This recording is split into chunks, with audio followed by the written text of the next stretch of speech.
Welcome to our Hong Kong Brief Show. I'm your host, Jenny.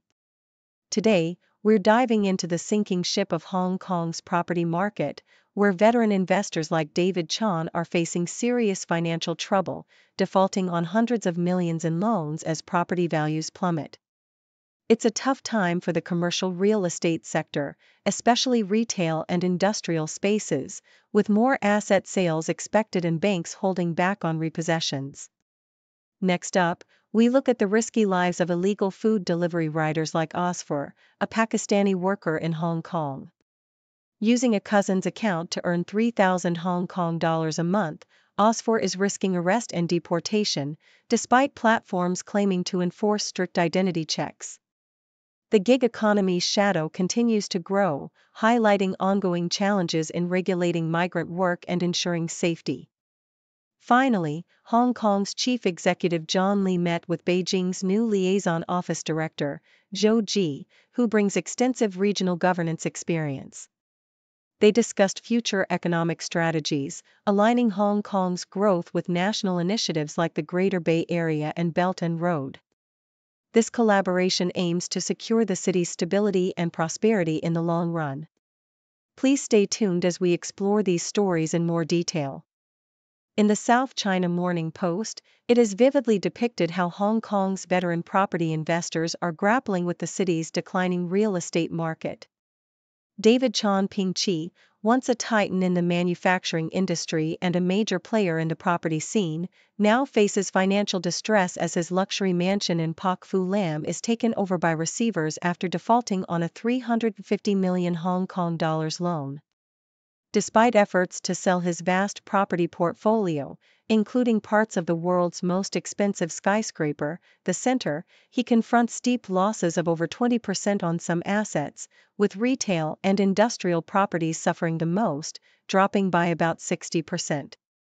These distress sales are emblematic of a broader trend where over-leveraged investors, such as Gale Well Group, are offloading assets at fire sale prices to manage mounting debts amid high interest rates and plummeting property valuations. Experts warn that the liquidity crunch and the rising number of mortgage possessions suggest more financial turmoil ahead, as banks hesitate to repossess properties that no longer cover their loans, further deepening the market's woes. The South China Morning Post also highlights the plight of illegal food delivery riders like Azfar, a Pakistani worker risking arrest and deportation to survive in Hong Kong's gig economy. Operating without proper documentation, Azfar uses his cousin's registered account to earn 17,000 Hong Kong dollars a month, covering rent and daily expenses. His story underscores a significant issue. Approximately 30% of delivery couriers are illegal workers, many of whom are non-refoulement claimants like Azfar, who hold only temporary permits that prohibit employment.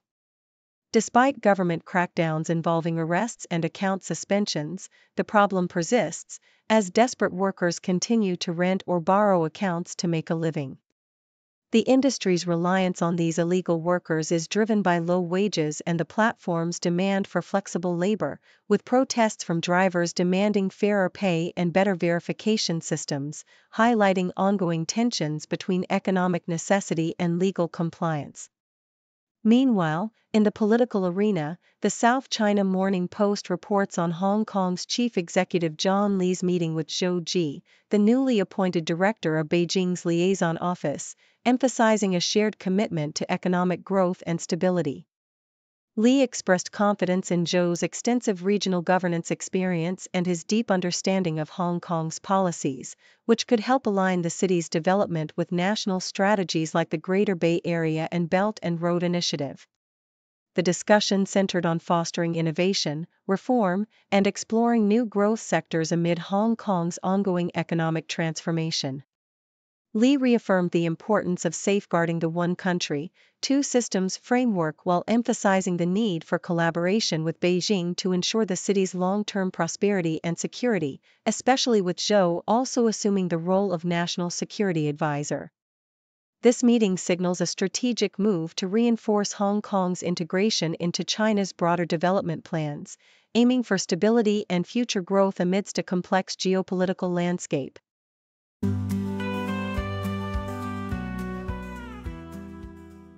The South China Morning Post vividly depicts the ongoing struggles of Apple in China, where the tech giant faces a formidable resurgence of domestic competitors like Huawei and Xiaomi.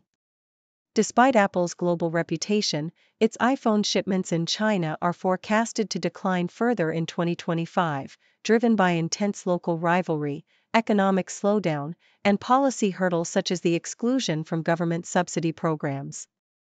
Huawei's remarkable comeback in the premium smartphone market, coupled with Chinese rivals rapidly integrating artificial intelligence features, has created a challenging environment for Apple.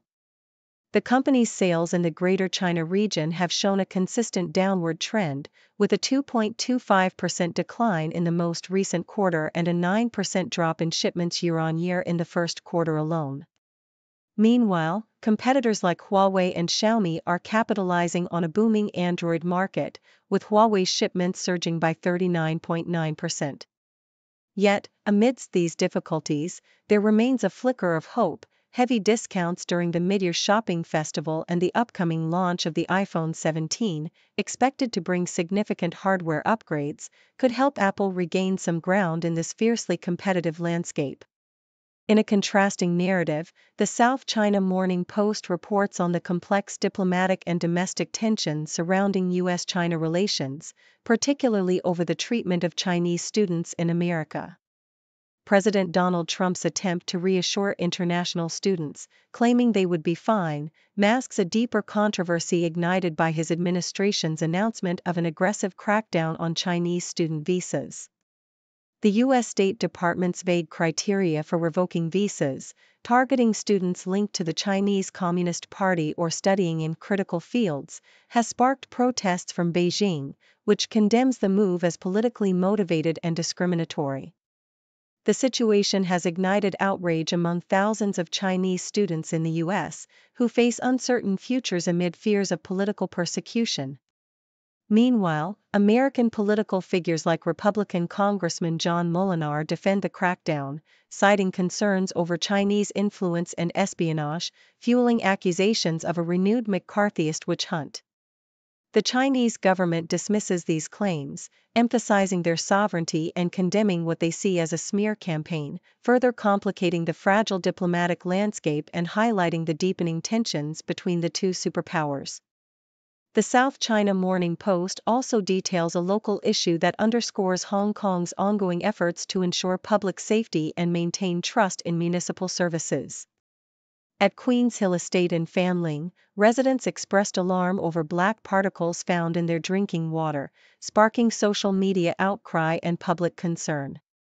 The Water Supplies Department responded swiftly, conducting tests and cleaning the water supply system to reassure residents of its safety. The department confirmed that water samples were safe and that no abnormalities had been found after thorough inspections and cleaning procedures. This incident underscores the importance of transparency and prompt action in addressing public health concerns, especially in densely populated areas like Hong Kong's public housing estates. Despite initial fears, official assurances and technical measures have helped restore confidence in the water supply, illustrating the city's ongoing commitment to safeguarding residents' health amid challenges.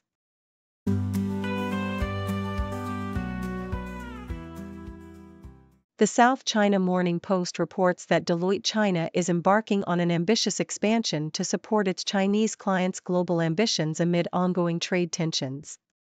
Under the leadership of Dora Liu, the first female CEO of Deloitte China, the firm plans to establish a new global office, increase its workforce, and invest heavily in advanced technologies such as artificial intelligence.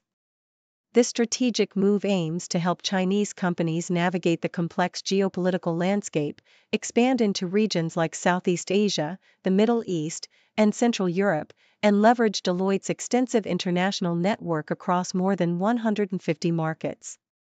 Liu emphasizes Hong Kong's pivotal role as a gateway for Chinese enterprises and highlights her vision of enabling clients to raise capital, manage investments, and adapt to new data security and technology requirements, all while fostering talent development and technological innovation. In a human interest story, the South China Morning Post introduces Sophia Lai Chilok, a trailblazing amateur triathlete from Hong Kong whose athletic journey began unexpectedly in 2014. Her athletic pursuits, which include podium finishes in triathlons, aquathlons, and marathons, serve as a meditative stress relief amid her demanding career in investment banking and wealth management. Lai's approach to sports mirrors her professional mindset, strategic, disciplined, and adaptable. She has also become a passionate coach and organizer of open-water swimming events like the Middle Island Challenge, which attracts hundreds of swimmers of all ages, showcasing her dedication to promoting Hong Kong's natural beauty and inclusive sports culture. Lai advocates for a balanced training philosophy that emphasizes recovery and enjoyment over relentless competition, inspiring others to pursue endurance sports at their own pace and find joy in physical activity. The South China Morning Post also highlights the recent collaboration between Kylie Jenner's clothing brand Key and Turkish-born designer Dilara Findikoglu, blending celebrity allure with avant-garde fashion. Jenner describes the partnership as a dream come true, resulting in a collection that marries femininity with provocative artistry, emphasizing the female gaze and meticulous craftsmanship. Findikoglu, renowned for her gothic, rebellious aesthetic inspired by Islamic mythology and horror films, has gained international acclaim for her daring runway shows and celebrity clientele, including Madonna and Lady Gaga. Despite her fame, she remains committed to maintaining the artistic integrity of her designs, resisting commercial pressures to produce more wearable, mass-market pieces. Her work is characterized by a fascination with occult symbols and dark themes, which she explains as an effort to challenge societal perceptions and awaken consciousness through her provocative, boundary-pushing collections.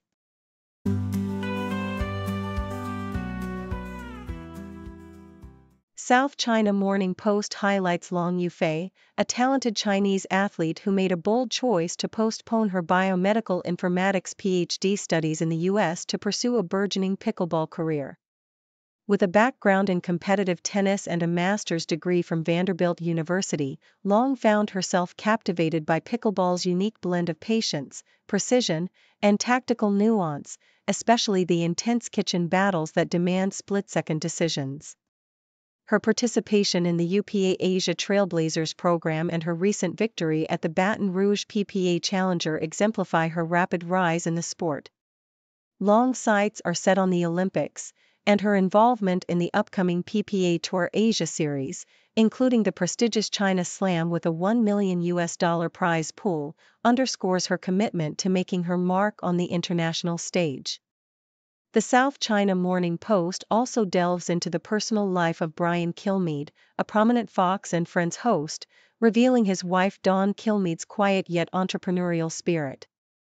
A native of New York and a Hofstra University graduate, Dawn manages the Wild Willows Boutique in Massapequa, a contemporary casual clothing store she co-founded with her friend Kathy Kamada. Their venture was inspired by their daughters, and Dawn admits balancing her business with family life has been challenging, especially during holidays. The couple married in 1993 and have 3 children, Brian, Caitlin, and Kirsten, each pursuing careers in sports, reflecting a family deeply rooted in athleticism and resilience. Their enduring relationship and family dynamics add depth to Kilmeade's public persona, contrasting his lively media presence with his private commitment to family and entrepreneurship. The Sydney Morning Herald offers a vibrant glimpse into Melbourne's rich cultural scene during winter, showcasing a variety of arts, music, and theatrical events that promise warmth and inspiration amid the cold. Highlights include the Melbourne Symphony Orchestra's evocative performance of Rimsky-Korsakov's Scheherazade, and the First Voices showcase celebrating Indigenous artists like James Howard and Nathaniel Andrew. Theatre enthusiasts can experience the suspenseful adaptation of Daphne du Maurier's The Birds at Malthouse Theatre or immerse themselves in the immersive Nocturnal, Museum After Dark event at Melbourne Museum, exploring cosmic phenomena and space exploration.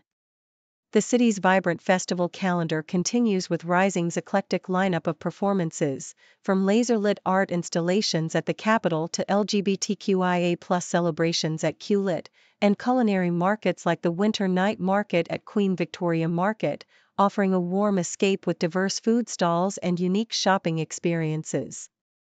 These events exemplify Melbourne's lively cultural tapestry, inviting locals and visitors alike to embrace the season with creativity and community.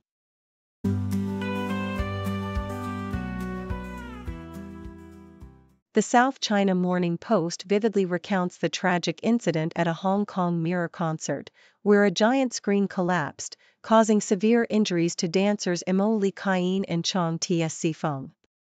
The court's decision to acquit 3 backstage staff, who were accused of negligence, has left Mo's father, Reverend Derek Lee, in shock and despair, questioning the justice system's fairness. He compares the staff's alleged negligence to a novice driver causing a severe accident, emphasizing the profound suffering his son endures while criticizing the superficial excuses of inexperience and oversight. The court found that the accident stemmed from inferior work standards, shoddy stage design, and engineer negligence, rather than deliberate misconduct, but Lee's emotional plea underscores the deep pain and injustice felt by the family. The incident, which left Mo paralyzed from the neck down, highlights systemic issues in event safety protocols and raises questions about accountability, especially as the government's role and potential appeals remain uncertain. The South China Morning Post also explores Hong Kong's obsession with gossip and sensational stories through the case of Mr. and Mrs. Ho, an internet couple whose tumultuous relationship has captivated public attention. Their whirlwind romance, age gap, and recent legal troubles, including accusations of domestic violence, have sparked widespread online discussion, revealing residents' disinterest in politics and their fascination with personal drama. Experts suggest that the media's focus on entertainment and soft news, especially after the 2019 protests and pandemic, reflects shifting societal priorities away from serious issues. While the public's curiosity fuels a vibrant gossip culture, commentators warn against excessive prying into private lives and stress the importance of respectful, constructive discourse. They call for media responsibility in balancing entertainment with societal relevance, emphasizing that respectful support and understanding could foster a healthier community, rather than perpetuating negativity and sensationalism. Thank you for tuning in. The content above showcases the latest briefing reports and analytical synopses, thoughtfully curated by the 6Do team. These insights stem from a wide array of reputable media outlets, think tanks, government sources, and specialized experts worldwide. We encourage you to explore these sources for a comprehensive perspective. Keep in mind that while the content may not always align with the official standpoint of 6Do Brief, it's not meant to be taken as absolute directives for decision-making. Comprising seasoned media professionals, learned scholars, and accomplished scientists, the 6Do team embodies a trailblazing, fully independent media entity. To customize 6Do Brief to meet your professional needs, you have the option to subscribe to a diverse array of briefings on our website, 6dobrief.com. Regardless of your location, you can conveniently receive 6Do Brief via email. News breaks, buzz the ground, stories spit, walls come down, voices merge in the sound, faces mix in the crowd.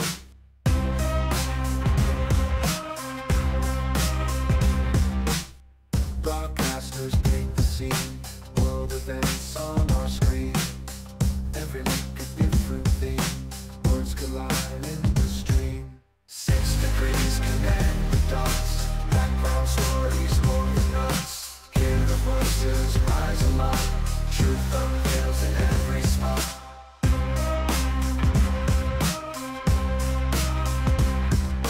Cultures clash across the globe, spin the threads in a stroke. Every story wears a robe, truth and lies in their code. Journalistic real deep, secrets that they don't see. Every angle they will keep, in the news we take a lead. New perspectives day by day, hidden truths come to play. In the background shades of gray, every story finds its way.